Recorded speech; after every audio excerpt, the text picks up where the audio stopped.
শুভ সকাল বন্ধুরা, আমি নিকিতা চলে এসেছি তোমাদের সঙ্গে একটি রাখি বন্ধনের কাজ নিয়ে। আশা করছি তোমাদের কাজটা ভালো লাগবে।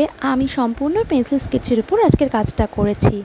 বিভিন্ন সময় আমি তুলির টানে কিংবা অয়েল প্যাস্টেলের কাজ কিংবা পেনের কাজ করে থাকি। আজ তোমাদের সামনে রাখি বন্ধন উৎসবের উপলক্ষে আমি নিয়ে এসেছি পেন্সিল স্কেচের উপর একটি সুন্দর ভাই বোনের আঁকা দৃশ্য, যেটা কিনা প্রত্যেকের বাড়িতেই পালন হয়ে উঠবে।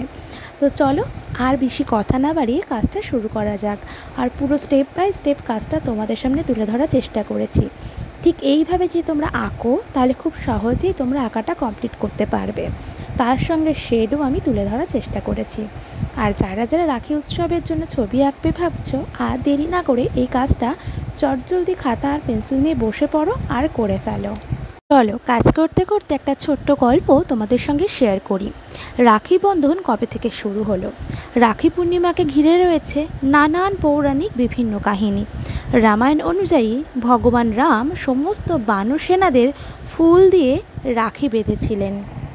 রাখি বন্ধন হলো ভারতীয়দের মধ্যে একটি উৎসব। ইতিহাস ঘাটলে দেখা যায় কলকাতার রাস্তায় রাস্তায় 30শে আশ্বিন রবীন্দ্রনাথের নেতৃত্বে রাখি বন্ধন উৎসব পালিত হয়। সাম্প্রদায়িকতা মেটাতে রবীন্দ্রনাথ জাতি ধর্ম নির্বিশেষে রাখি বন্ধন উৎসব প্রচলন করেছিলেন।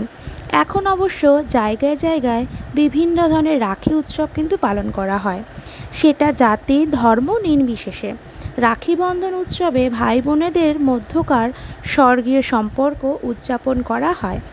এই রক্ষাবন্ধন প্রতি বছর শ্রাবণ মাসের পূর্ণিমার দিন পালন করা হয়ে থাকে। বোনেরা তাদের ভাইদের হাতে কবজিতে সুন্দর সুন্দর পবিত্র সুতো বেঁধে দেন, যা নিরাপত্তা ও রক্ষাবন্ধক প্রতীক হিসেবে ব্যবহার করা হয়।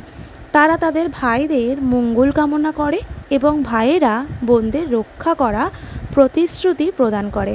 মনে করা হয় এই বিশেষ দিনে পরিবেশে জম বা দুষ্ট ও অশুভ তত্ত্ব বেশি থাকে, এতে ভাইদের ক্ষতি হতে পারে। তাই সেই ক্ষতি থেকে রক্ষা করার জন্যই ভাইদেরকে রাখি পরানো হয়, সেই জন্যই রাখি উৎসবটা পালন করা হয়। রাখি পূর্ণিমাকে ঘিরে রয়েছে নানান পৌরাণিক কাহিনী। রামায়ণ অনুযায়ী ভগবান রাম সমস্ত বানর সেনাদের ফুল দিয়ে রাখি বেঁধেছিলেন। এছাড়াও লক্ষ্মী বলিকে ভাই হিসেবে মেনে রাখি পরিয়েছিলেন, যাতে সে উপহারস্বরূপ বিষ্ণুকে স্বর্গে তার কাছে ফিরে যেতে বলেন। অন্যদিকে সুভদ্রা কৃষ্ণের ছোট বোন। কৃষ্ণ সুভদ্রাকে অত্যন্ত ভালোবাসতেন, তবে আপন বোন না হয়েও দ্রৌপদী ছিলেন কৃষ্ণের অতীব স্নেহভাজন।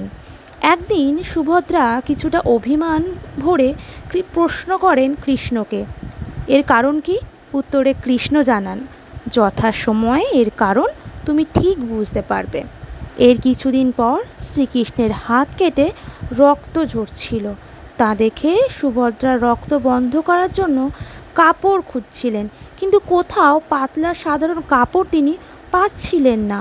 এর মাঝে দ্রৌপদী সেখানে এসে দেখেন কৃষ্ণের হাত থেকে গল গল করে রক্ত পড়ছে। সেই ঘটনা দেখা মাত্রই বিন্দু মাত্র দেরি না করে সঙ্গে সঙ্গে সে নিজের মূল্যবান রেশমের শাড়ি ছিঁড়ে কৃষ্ণের হাতে বেঁধে দেন। কিছুক্ষণ পর রক্তপাত বন্ধ হয়ে যায়। তখন শ্রীকৃষ্ণ বোন সুভদ্রাকে ডেকে বলেন, এখন বুঝতে পেরেছ কেন আমি দ্রৌপদীকে এত স্নেহ করি?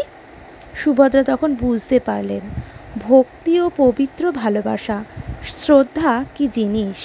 দাদা কৃষ্ণের চেয়ে মূল্যবান বস্ত্র নিজের কাছে বেশি প্রিয়, এটা ভেবে সুভদ্রা দারুণ লজ্জিত হয়ে পড়েন।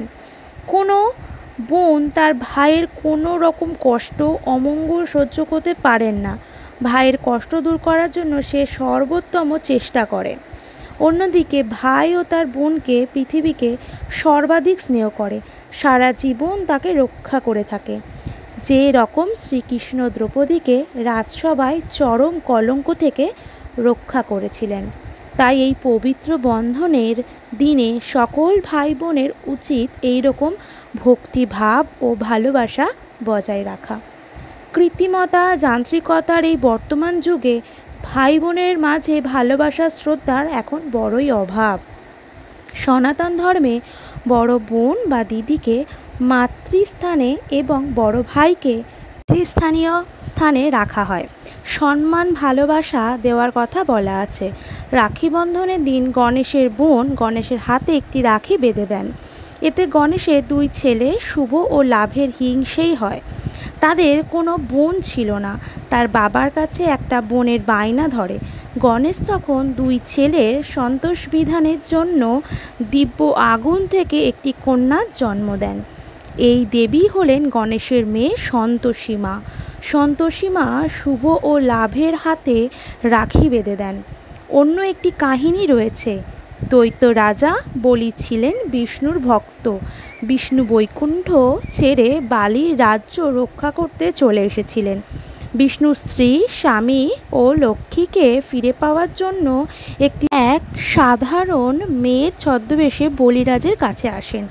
লক্ষ্মী বলিকে বলেন তার স্বামী নিরুদ্দেশ, যতদিন না স্বামী ফিরে আসেন ততদিন যেন বলি তাকে আশ্রয় দেন। বলি রাজা ছদ্মবেশী লক্ষ্মীকে আশ্রয় দিতে রাজি হন। শ্রাবণ পূর্ণিমা উৎসবে লক্ষ্মী বলিরাজার হাতে একটি রাখি বেঁধে দেন। বলিরাজা এর কারণ জিজ্ঞাসা করলে লক্ষ্মী আত্মপরিচয় দিয়ে সব কথা তাকে খুলে বলেন। এতে বলিরাজা মুগ্ধ হয়ে বিষ্ণুকে বৈকুণ্ঠে ফিরে যেতে অনুরোধ করেন। বলিরাজা বিষ্ণু ও লক্ষ্মীর জন্য সর্বস্ব ত্যাগ করেন। সেই থেকেই শ্রাবণ পূর্ণিমা তিথিটি বোনেরা রাখি বন্ধন হিসেবে পালন করে থাকেন। কেমন লাগলো আজকের গল্পটি অবশ্যই কমেন্ট করে আমাকে জানিও।